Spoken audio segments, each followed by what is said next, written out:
Welcome to the Old Time Radio Superman Show from Boise, Idaho. This is your host, Adam Graham. If you have a comment, email it to me, adam@adamsweb.us, and be sure and rate the show on iTunes. Also, I do encourage you to pick up the Powerhouse Heroic Adventures bundle. It contains the first 3 full-length Powerhouse novels. Will give you a really good feel for the series, and it's available for one low price as both an ebook and also as an audiobook through audible.com and the iTunes store. That's the Powerhouse Heroic Adventures bundle. Well, now it's time for today's episode of Superman. The original air date, June the 22nd, 1948. And this one is The Secret of Meteor Island, Part 7.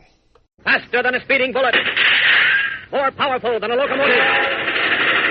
Able to leap tall buildings at a single bound.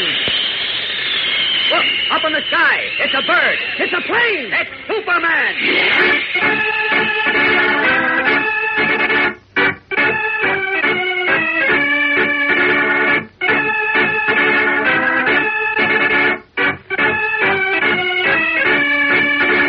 Yes, it's Superman, strange visitor from the planet Krypton, who came to Earth with amazing physical powers far beyond those of mortal men, and who, disguised as Clark Kent, mild-mannered reporter for a great metropolitan newspaper, wages a never-ending battle for truth and justice.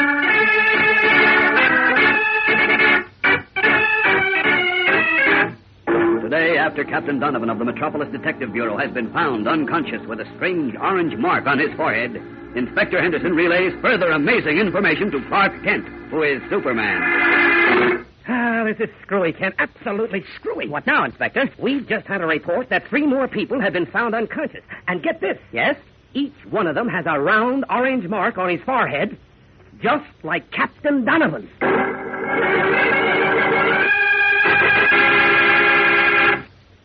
You know, boys and girls, the other day I dropped into a movie and saw a newsreel shot of warships on maneuvers, laying down a smokescreen.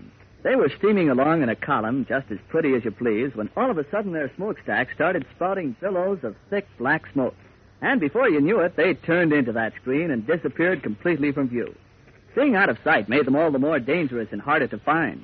While I was watching that, I suddenly had a thought. And it occurred to me that we've really got to be on the lookout for any enemy that fights us from behind a smokescreen. Like, for instance, the smokescreen of prejudice, which binds us so we can't tell friend from foe. So when you hear somebody tell you that one person is better than another, just because of his race or religion or where his family came from originally, watch out. That's part of the smokescreen of prejudice. A smokescreen manufactured out of lies, deliberately designed to confuse and divide us. Now, gang, during the war, our Navy found a method for fighting smokescreen tactics. And that method was radar. No matter how black the smoke, how thick the screen, radar could always tell our men just where the enemy stood. In the fight against prejudice, we've got a powerful weapon to help us there, too. And that weapon is called reason. For with the help of reason, we can see through the heaviest lies. Remember, boys and girls, that when you're aimed with reason, you can always see the truth.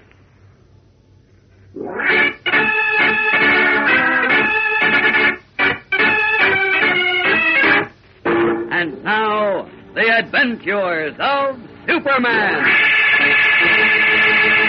When Superman and Batman found Captain Donovan of the Metropolis Detective Bureau unconscious in a hotel room, they were puzzled to discover a round orange mark about the size of a quarter on his forehead. Then, after Donovan was revived, he explained that he had trailed a confidence man known as the Count to the hotel room and had found there a parcel containing a dozen huge diamonds, each the size of a hen's egg. But almost at once, Donovan had suffered a strange weakness, during which time the Count had escaped from the room with the diamonds. Just then, police headquarters reported that 3 more people had been found unconscious, and on the forehead of each one was a peculiar orange mark similar to Captain Donovan's.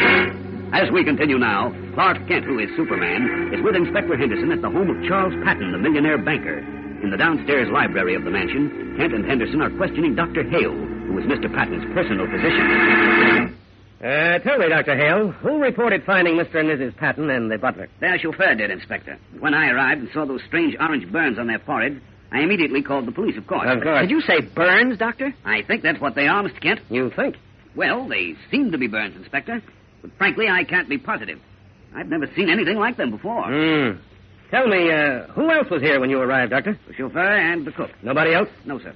Were there any marks on the Pattons or the butler to indicate that they'd been slugged, maybe? No marks at all, Inspector, except those circular orange spots on their foreheads. Mm-hmm. I can't understand what caused them to lose consciousness in the first place and why they're still so weak.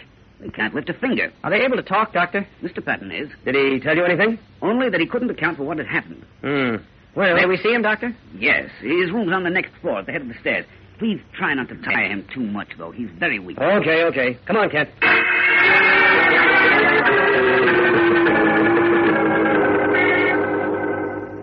You say you had a visitor just before you and your wife had these attacks, Mr. Patton?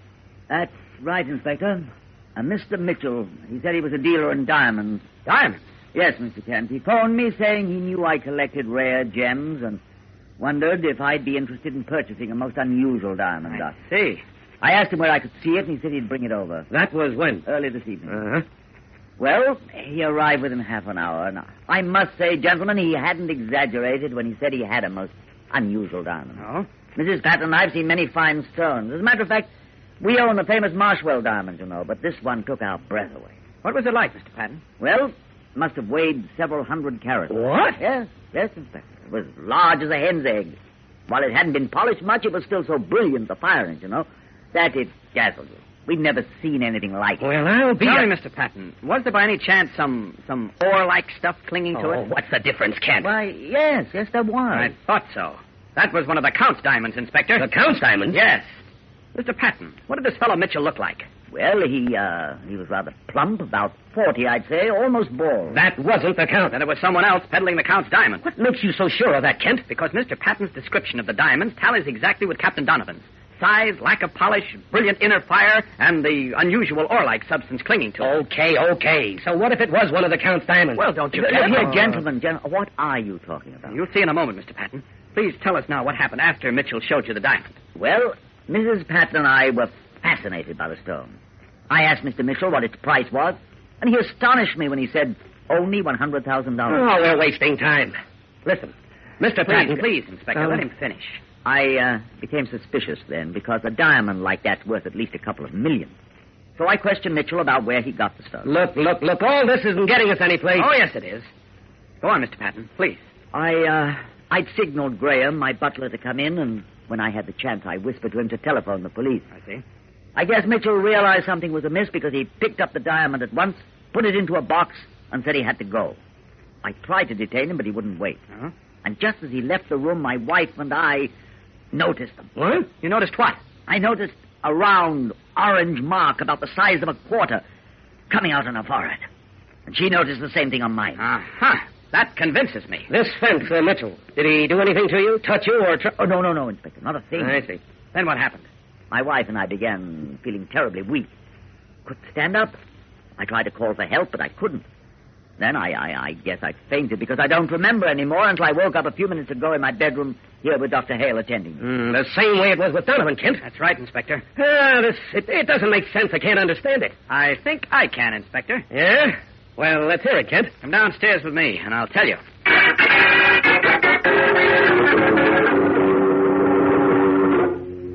All right, Kent, all right, let's have it.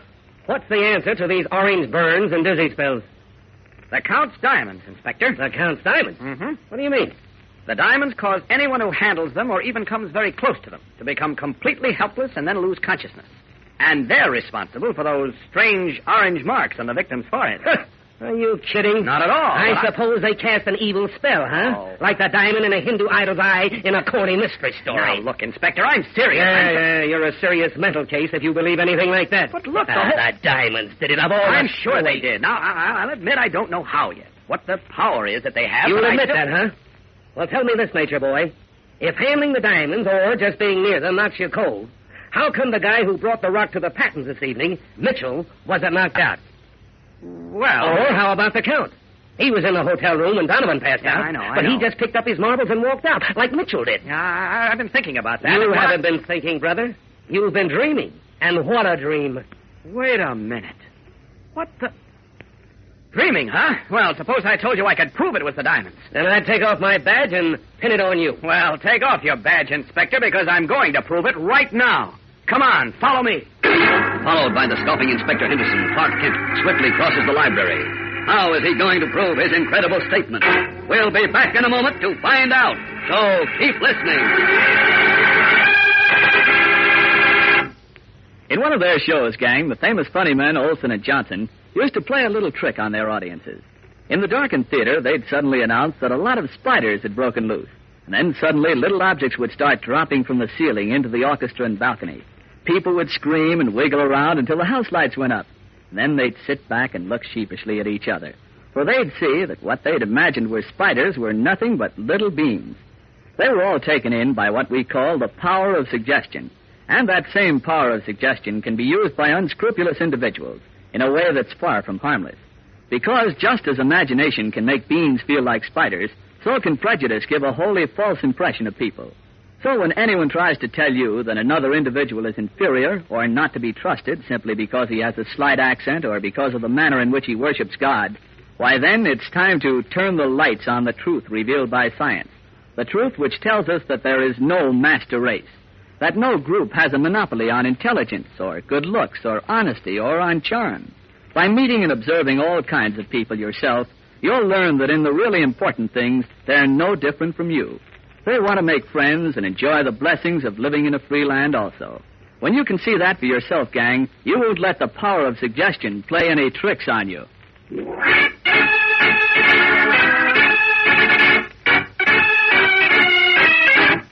And now, back to the adventures of Superman. Superman, in his guise of reporter Clark Kent, has led Police Inspector Henderson through the patent library into a walled garden. At the edge of the dark lawn, near a gate in the wall, Kent points to the motionless figure of a man who lies face up on the grass. Inspector, turn your flashlight over here. No, there. Look, what the... Say, that's Baldy Critchell. Critchell, alias Mitchell the Fence, the man who came here with one of the Count's diamonds this evening. Uh-huh. Let's see what happened to him. Maybe... I can tell you, Inspector. Just a minute. He's alive. Kent, look at his forehead. Yes, I've been waiting for you to notice that. A round orange mark. The same mark that's on Captain Donovan's forehead and on Mr. and Mrs. Patton and their butlers. Yeah. Now are you willing to buy my theory that the Count's diamonds are responsible? No, I can't. It's too ridiculous, Kent. Well, maybe, but it's true. The diamond struck Critchell down just as it did the other. Oh, it's impossible. I tell you, Inspector, what's the matter? I don't know. I feel kind of queer. Wait, great Scott! Huh? There's an orange circle forming on your forehead. What? Yes, the diamond is getting you, too. Here, get back in the house, Inspector. Come on before it's too late. Seizing Inspector Henderson, who is reeling dizzily, Clark Kent drags him across the dark garden and into the patent library as the dread orange circle is forming on the inspector's forehead.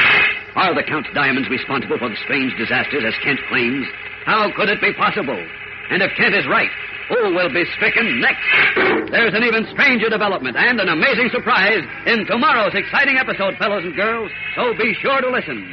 Tune in, same time, same station, for Chapter 8 of The Secret of Meteor Island on The Adventures of Superman.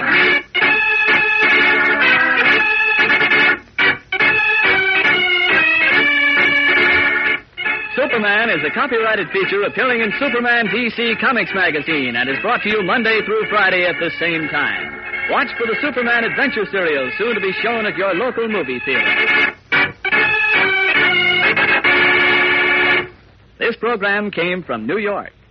Stay tuned to your Mutual station for Adventure Parade, which follows in just a moment. And right after Adventure Parade, you'll hear Tom Mix and his Ralston Straight Shooters. This is the Mutual Broadcasting System.